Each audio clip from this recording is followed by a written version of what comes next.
Alors comment attirer plus de monde dans son point de vente? Donc c'est ce qu'on appelle les facteurs d'attractivité.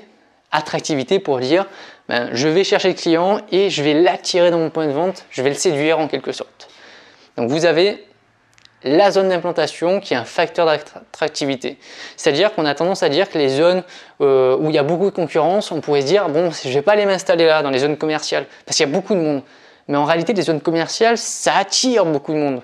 Ça attire beaucoup de clients. Donc il y a un flux client qui est très très important, tout simplement parce qu'il y a tellement de magasins qu'ils ont envie d'aller passer leur journée, leur week-end là-bas. Donc c'est des zones qui sont très très fréquentées et qui a une forte attractivité.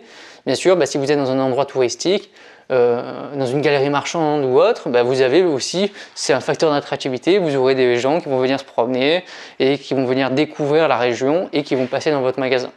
Donc la zone d'implantation numéro 1. Numéro 2, la qualité du service.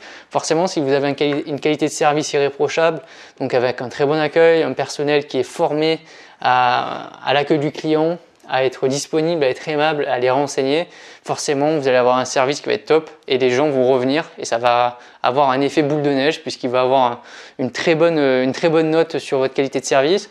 Vous allez avoir de très bons avis et le bouche à oreille qui va très bien fonctionner. Ensuite, la communication.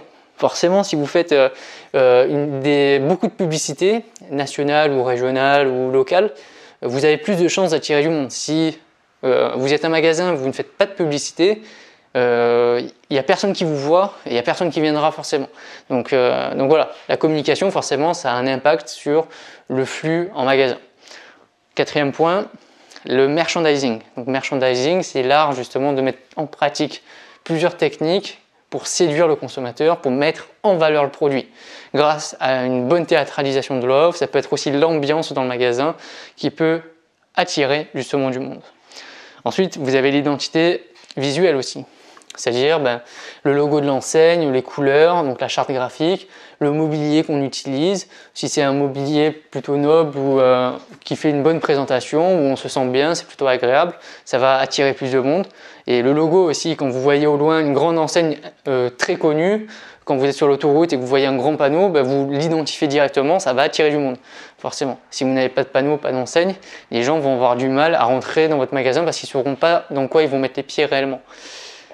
Ensuite, vous avez le marketing sensoriel, j'en ai un peu parlé déjà dans le merchandising, c'est-à-dire grâce à l'éclairage, grâce à la musique, aux dégustations, justement à faire fonctionner les sens du consommateur, vous allez l'attirer vers certains produits, l'attirer dans certaines zones du magasin et le séduire et le transporter, ce qu'on appelle l'expérience du client. Ensuite, c'est l'offre de produits qui va attirer également.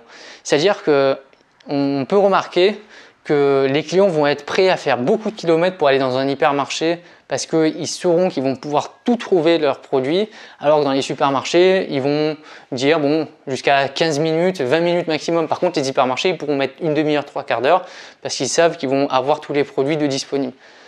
Par exemple, aussi, selon le secteur d'activité, vous vendez des bateaux dans le sud de la France, vous avez des personnes qui peuvent venir du nord pour aller acheter votre bateau dans le sud. Et donc, il peut avoir une zone de chalandise extrêmement étendue parce que votre offre de produits, elle est assez originale par rapport à ce qu'on peut trouver dans le monde du commerce. Et donc, forcément, vous allez attirer du monde de très très loin. Ensuite aussi, vous avez vos opérations commerciales. Donc ça peut être vos promotions. Donc les promotions, c'est un facteur d'attraction qui est très très important, même si avec les différentes lois restrictives sur le pourcentage de promotion, ce qui a un peu diminué cet aspect d'attractivité. Mais le fait de faire des opérations commerciales, de mettre de l'animation avec un animateur régulier, de faire des dégustations, de faire des concours, etc., ça attire du monde dans votre point de vente.